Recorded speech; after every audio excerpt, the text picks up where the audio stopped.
To switch off All right. the hello everybody. Today we have Brandon coming all the way from where you at? Jefferson City, Missouri. Jefferson City, Missouri. Well, Brandon, if you can tell the guest what is it that you do for a living, and hold on one second. I'm gonna put the spotlight on you. Okay. All right, hold on. All right, do your thing. So, alrighty, hello everybody. How you doing? My name is Brandon Kaufman. I am the store manager for Harley Davidson dealership here in Jefferson City, Missouri. Barnhouse Harley Davidson Barnhouse Power Sports. So we sell Harley Davidsons and also we sell motorcycles. Plus, we also do Harley Davidson apparel and accessories. Plus, I am a Turo host. I'm an all-star host with Turo. I have 9 vehicles and 9 vehicles total, 6 on the platform, and I've been doing the rental game since the beginning of June. And before that, I'd been in the car business for 10 years. So that's me in a nutshell. All right, perfect. Let's see here.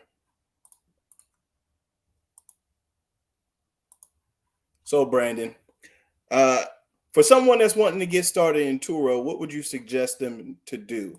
Like, what would be the first step to get ready? The first step is to do research. So when you go on, say you live in, I don't know, Jacksonville, Tennessee, or not Jacksonville, Florida. I'm sorry. Say you live there and you want to start in Turo. First thing I would do is hop on the app and see what cars are available in your area. And then you have to find your niche. So if you want to get cheap cars, see what kind of cars that are out there. You may see a Toyota Prius. You may see a Ford Focus. You may see a Ford Fiesta. If you want to do exotic cars, then you're in Florida. Any city in Florida, any major city in Florida is going to be a tourist attraction. So then you got to make sure that what's available out there. A lot of people tend to go toward Tesla. Well, I imagine in larger cities, you're going to see a lot of Teslas. So it's like, how are you going to set yourself apart? So that's the biggest thing, because you don't want to buy a car, especially if you're going to get something where you're making a payment on. You don't want to buy a car that's not going to move, meaning nobody's going to rent it, because either your prices are too high, or if you put your prices too low, then you're not covering your monthly payment. You know what I mean? So that's the first thing, is do your research there. And then you got to figure out, once you find the car that you're going to buy, you have to buy the car right. So what I mean by that is, right now, the way the car market is, like I said, I was in the car business for 10 years. The way the car market is going right now, Carvana is king when it comes to trade-ins and sales. So if I'm trying to sell my car, I'm taking it to Carvana before I take it to a dealership, because I know that Carvana is going to give me a lot more than what the dealerships are doing. And it's not anything to knock dealerships, but it's just the fact that Carvana is buying cars to put into their vending machines. So what I do is, if I'm looking at, for example, I bought a Fiat. Before I bought the Fiat, I put the VIN in on Carvana and I said, how much is this car? How much can I sell this car to you for? When I bought it, they said that they could sell it. I could sell it to them for 15 grand. I bought the Fiat for 13.5. So I knew that me buying the car the way I bought it, the right way, doing some negotiation and all of that stuff, buying the car the right way, if I ever got into a jam, I could turn around and sell it quickly without taking on negative equity, meaning the car is worth less than what I owe on it. So that's the next thing, is to make sure that you're doing your research on the cars that you're looking at. You don't want to buy a car at full MSRP, because obviously it's a new car, so it's gonna decrease in value. And if that car is not going to move, now you're stuck with a car that you can't get rid of. So those are the big things. Research your market, research the cars you're going to buy. Okay. All right. So, Brandon, research your market, and basically buy the car right. Is that right? Yes, sir. Okay.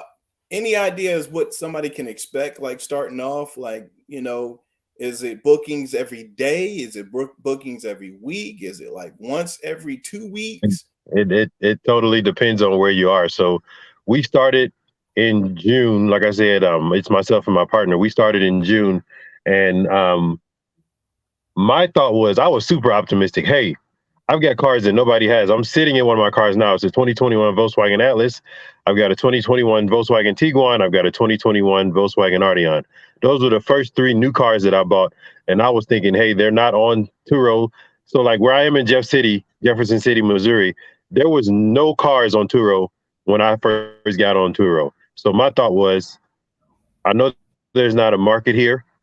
Why not create the market? So that's what I did. I started that. And so now from June till now, we're at about 60 rentals on all of our cars since the beginning of June. So that's the big thing. When it comes to getting your car booked, you've got to think outside the box. So I created a QR code. I've got T-shirts that say, "Sure, you can rent my car," and then on the back it says, "For instant booking, take a picture of the QR code." That's thinking outside the box when it comes to marketing. I've got magnets that say, "You can rent my car, take a picture of the QR code." And when I got a rental, I take it off because people don't want people to know. A lot of times when you rent a car, you don't want people knowing you're renting a car. You want to stun a little bit. So, but then also going to the mechanic shops, going to the service advisors at car dealerships. Hey, my name is Brandon. I run this company. Here's a flyer, and then it says, "Hey, do you need a car to rent? Need a rental car? Take a picture here, book it. We'll deliver the car to you." So I mean, you just gotta think of different ways to market your business to the public, because if they don't know about it, they'll never book your cars. So it's just all about, marketing, word of mouth. So yeah, those are the ways that I've gotten that I've been successful doing this for the last few months. Well, that's awesome. So you Yes. actually go to different like auto bodies. You said mechanics. Yep. You basically do the footwork. You're going Yep. out, shaking hands, Kissing giving babies, all hugs, of that. Yep. all that. Yeah. And so, like, Yeah, being that I've been in the car business 10 years, people move all the time in the car business. yeah, So there may be a coworker that I had 3 years ago that's now the service advisor at a yeah, Dodge dealership. So then I go over there and I give him a flyer. And when I did the flyer, I made sure that they were bright yellow, so it's like, they have those bulletin boards at the car dealerships and at the mechanics and all of that stuff. I did it in bright yellow. So it's like, I know I'm going to be on the board with a bunch of other flyers there, pizza delivery and yeah. Chinese food and all of that stuff. But when it's bright yellow, they'll see that. So now when they're sitting there trying to figure out if their car is going to be, if it's going to take 4 or 5 days to service it, they see my thing and then they click it. So I've gotten a lot of bookings that way. Oh man, that's fantastic. I can't tell you how many times that you're in a car dealership and somebody's car breaks down and they're like, "Hey, dealership, we need a loaner." Right. And nowadays dealerships are not doing loaners. They're not giving Right. them out. And Because so inventory is scarce. yeah, exactly. Mhm. So that's just a value add, especially for dealerships. Mhm. It happens all the time. I can't Right. it's a lot of time. So Yes. would you say that the majority of your bookings comes from that world, or does it come? How does it come? Is it more so referrals? Well, I can't really. During the summertime, it was from the airports Yeah, because people, Columbia, Missouri is University of Missouri is here, yeah, and people are coming from Chicago, from all over the country to come to SEC football games and stuff like that. yeah, So like my Atlas, which is the three-row SUV, and my Tiguan, yeah, they were constantly being booked because people were flying in. They know about Turo in the other cities, and they come here. They look, and I've got 9 cars or 6 cars on the platform, yeah. and I'm an all-star host, so I was always getting booked that way. I've got a Mhm. guy that literally rents a car every 3 to 5 days for one day. Yeah, He works down in St. Louis. He'll take my car, drive it down, bring it back fully gassed, cleaned up, and then he'll come and get another one the next day, or 2 or 3 days later. So it's a mixture of everything. October has actually been really great because I've had a car booked every day except uh, 2 days. So it's surprisingly been taken off, and I'm looking at the Facebook groups, and there's other hmm um, Turo hosts that are saying October is slow. So you kind of, thank God that, I'm able to do it right now. So yeah. yeah. Okay. So any plans on adding to the fleet? You know, Um, What do you Right think? now, I'm just trying to get my cars back. So I said I have 6 cars on the platform. Yeah. 2 of them are out, Yeah. and that's the big thing. When I say 2 of them are out, they're not even listed on the platform because they're going through Turo claims. I had one car that during homecoming up in Colombia was shot, had bullet holes all in it, super random. And then I had Okay. another car the week before that, the exact week before that, that had been stolen, and they put 800 miles on it, and they're trying to get it fixed because they ran through the woods and put diesel in the gas tank. So I mean, Oh, so I'm bitch. literally running. I'm literally They running put, right now with. ooh, What'd you say? put diesel in it? Yeah, yeah. They fixed all the cosmetic stuff, and then they were like, "Hey, your car's not starting." So I went over there and looked at it, and they were trying to start it. I'm like, "Man, that smell is so familiar," but I couldn't figure out what it was. And then when I got halfway down the block, I was like, "Man, that's diesel fuel I smelled."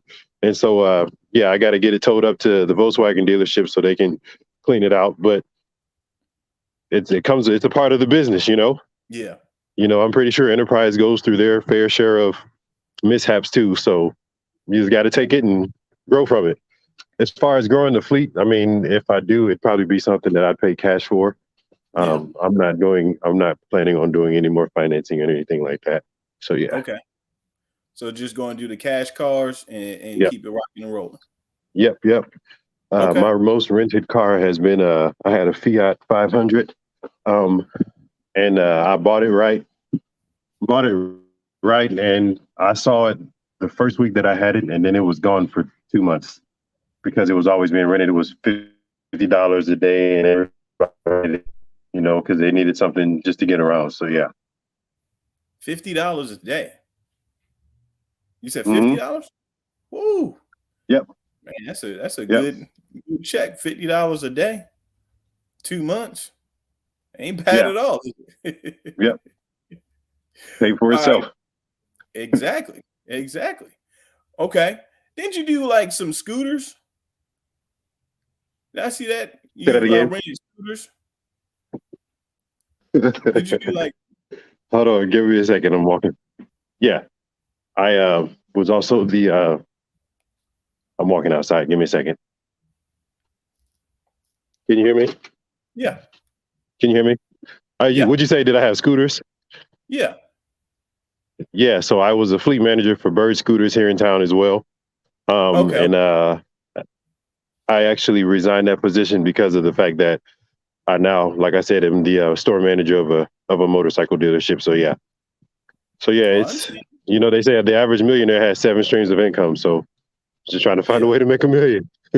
Hey, I understand that. Yeah, ain't nothing wrong with that.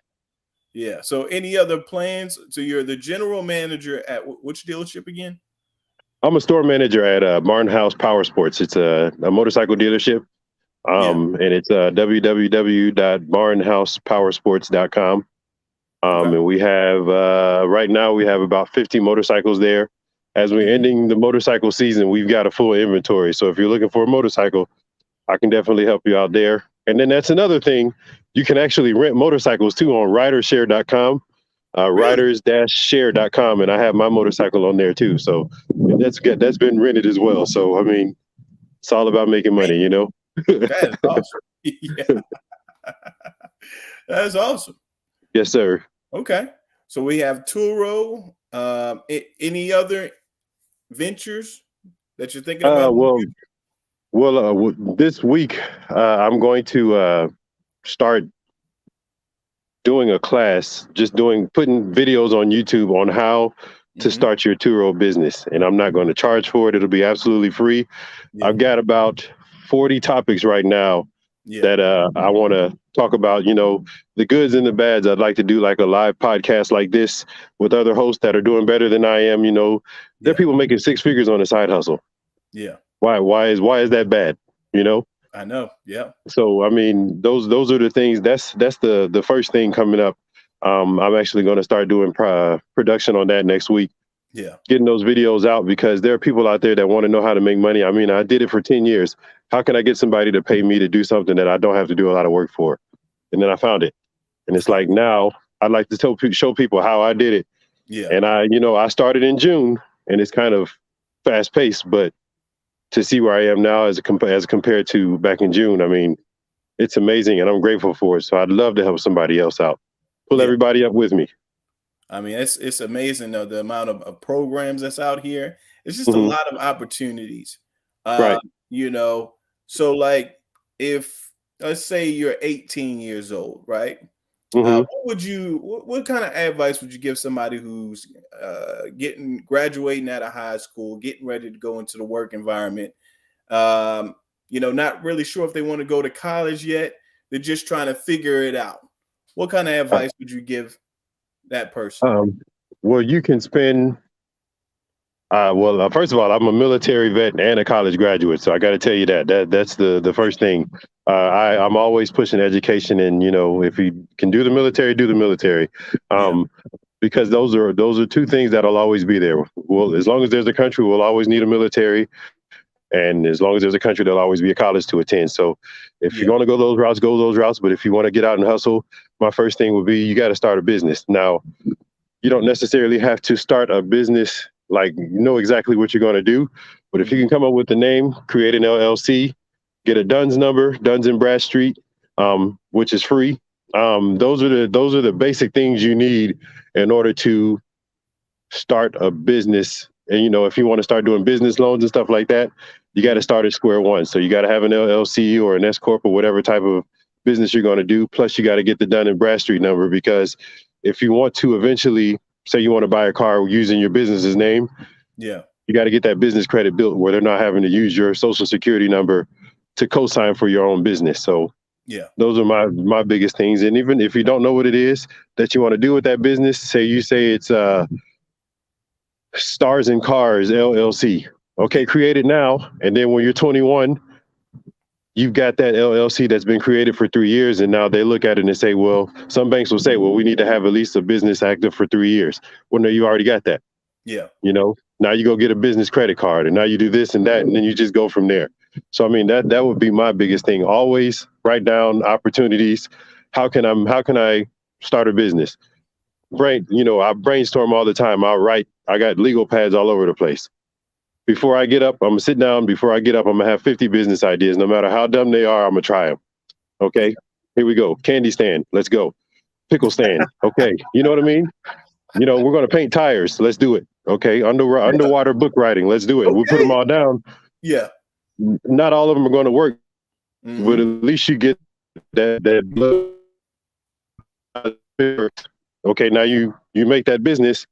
It may fail, but then the next time you make another business, you to make the second one better. Okay. All right. So because everything is changing now, everything is fast paced. Hmm. Technology is evolving. How people go to the workspace is evolving. It's changing. It's not normal. Um, Hmm. you know, I think that people they say like there's a shortage of workers, and I'm like, there's not necessarily a shortage of workers. There's everybody's out there in the field doing stuff. It Right, it might not be the normal thing that everybody was accustomed to for the past 20, 30 years. right. It's just the internet has opened up a world of itself. Um, can you hear me? Can you hear me still? You're breaking You up on still me. Say that again. you still hear me? Can you hear me? Yeah, I can hear you. What'd you say? Okay. I was basically saying that the world has evolved. Like, basically how people Hmm. work, it has evolved. Nobody's necessarily, being in the office. There's just Right, multiple ways that you can get streams of income and, to live however comfortable you want. There's cryptocurrency. It's a right, lot of movement, you know.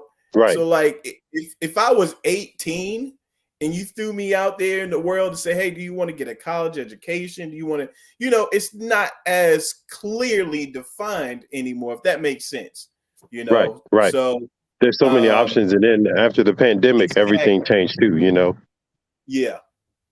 Yeah. So. So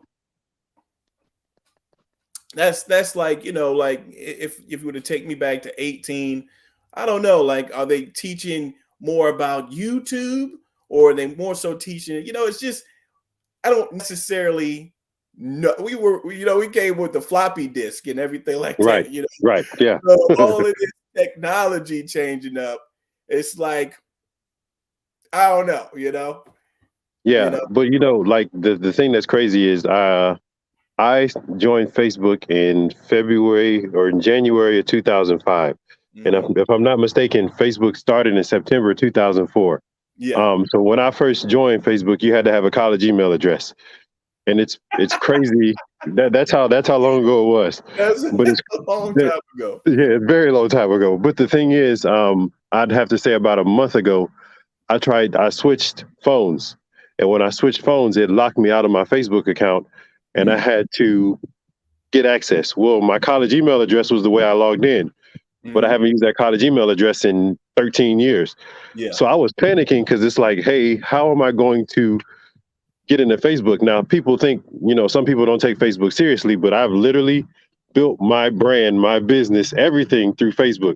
When you got over 4,000 friends on Facebook, it's like, hey, I need this access. I need to figure out a way to get it. Yeah. And that's the thing, like I said, with the pandemic, with technology, you can literally build a store, put it on Facebook and market it, and you can make $100, $200, $500 easily. You just you put your idea out there. On my days off, I always write. I'm starting to watch Grant Cardone a lot more. On my days off, I'll take a legal pad and I'll write down, what am I going to do today? First thing I do is, how can I make $500 today? And then I just go figure out a way. And when you put that goal in front of yourself, it makes you think outside the box. How am I going to hustle to make $500 a day? Okay, well, I can go rake leaves. I'm a 40-year-old man. I can go rake leaves and get $100 there. Yeah. Now I only got to make $400. And I try to do it between 8 o'clock a.m. and 5 p.m., which is a regular work day. Yeah. This past day off, I made $500, and it's like, okay, so that'll make a payment on a car instead of having to take from the Turo money. You know what I mean? So there's many ways to work. You don't have to just go punch a clock at one place. If you do go punch a clock, I'm not knocking it. Go do it. But then when you get done, work on yourself. Work on your own hustle. Instead of watching TV, work on your own hustle. On a commercial, work on your own hustle. Same with working out. When you go to a commercial, knock out 30 push-ups. That's when right. the TV comes, there's we all have the same 24 hours in a day, and I get 3 to 4 hours of sleep a night. And the other time, it may not be healthy, but I mean, it's the way that I've conditioned myself. I mean, when I try to program myself to go take an 8-hour nap or sleep for 8 hours, I get 4 hours of sleep, and it's like, all right, well, I'm up now. What are we going to do? What are we going to do to make myself better? Yeah. Health wise, mentally, or financially. What are we going to do? Yeah. And just do it. I mean, that's what it is. That's awesome. Absolutely. Thank you. So, okay. So you sit down, you have legal pads all over the place. You got business ideas all over the place, right? Mm-hmm. Okay. You only get 3 to 4 hours. So when do you go to bed? Is it 11? Is it 12? Well, I just changed my workout routine to go at 12:30 because I'm going with a partner. He gets off work at 12:30, so we go. I'll get to bed at like 1:30, 2:30, and then I'm up at 6, and we start over. So I mean, it's how we work, how I work, and then I come to work and I work a full-time job, and cars get rented, throughout the day. It's hard to do by yourself when you got a side hustle, but I've got a good team, a good group of guys that we roll. Shout out to Curtis and Dale, and we just make it happen, man. You got to. Somebody said a good thing, good friend of mine, he said it's called group economics, so you have a group of people and you work together to basically build up your net worth, Right. And I mean, it's just impressive nowadays. There's so many different opportunities. I can't really, see how anybody can say that there's just a lack of opportunities. It doesn't make sense. I mean, because if you're looking at DoorDash, if you're looking at Uber, you can get paid more to deliver food than to make it. So it only makes sense to just do the delivery. And that's what happens when there's like a shortage of workers per se. If you're an entrepreneur that has a restaurant business, you might need to change up how your people get paid. They might have to go on a commission base, Right. hourly, and then do commission for whatever Yeah. amount of sales you do. Boom, I'll cut you this. It just Right. everything has to get switched up, Right. in order to compete in this competitive environment, in order to really, if you want to grow your brand, Yeah. Well, we joked about it in 2020. I think I kept DoorDash and Lowe's open. Like their doors stayed open nationally because of the amount of money I spent with DoorDash and Lowe's. Yeah. And I mean, you gotta be able to think outside the box. When the pandemic hit us, that's a lot of businesses had to reevaluate what they were doing. We got a local Best Buy that's about to close up their shop. Actually, tomorrow's their last day open. They've been here for years. But you look Wow. at it, hey, our stores have been operating for the last year virtually. Yeah. So why do we need to have employees come into a store where we're paying rent plus electricity and plus this and plus that? We can do everything virtually, and that's the thing that's cool. As employees, we've been trying to tell them, employers for the last few years, hey, why do we got to come to the job to do this job? And now you got an internet connection at home, you got a computer. All right, you can do your work at home. Now, unfortunately, there's no more snow days, but I mean, those are the things that are cool. You said that the group economics thing. I heard somebody say that too, and they said it's better to make 10% of a million than 100% of nothing. Yeah. And that's the thing. And my thing I've asked that on Facebook. What is your business weakness? Okay, you tell me what your business weakness is. If mine is accounting, your strength is accounting, but your weakness is marketing. We can get together and we can make, like I said, 10% of a million is better than 0% of 100 or 100% of zero. So it's like you gotta. I think the one thing that we struggle with as everybody is we learn stuff and then we want to hold on to it or charge for it. But when you're doing that, you're not helping yourself because you may find out that one of those people that you're helping for free could help you in the long run, And they'll actually pay you. Right. Honestly, once you give it for free, it's like, oh man, you know what? Brandon knows what he's doing. How about this, Brandon? Can you set up my Turo? Just set it all up and I'll pay you a fee. Right, because it's convenience.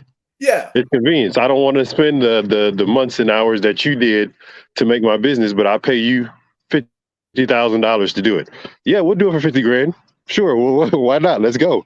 And that's just like, you pay for a lawn service. I mean, how expensive is a lawnmower? But people pay hundreds of dollars a month to get somebody to cut their grass because they don't want to do it themselves. Don't want to do it. Right. Yeah, I can spend my time elsewhere. I can do it elsewhere.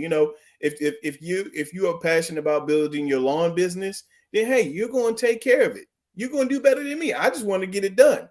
Right. That's just me personally. That's just what Yeah, and get it done and out of the way.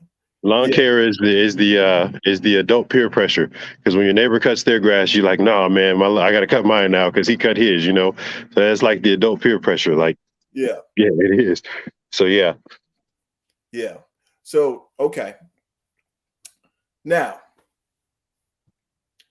do you think that education needs to change? Like, is it in a place where people can see the value from like going to college and getting a degree, or does some things need to be reevaluated? And because I have a lot of people and they're like, well, I have this student loans, okay, right, but the job that they're getting is not enough to right. Basically, it doesn't make sense.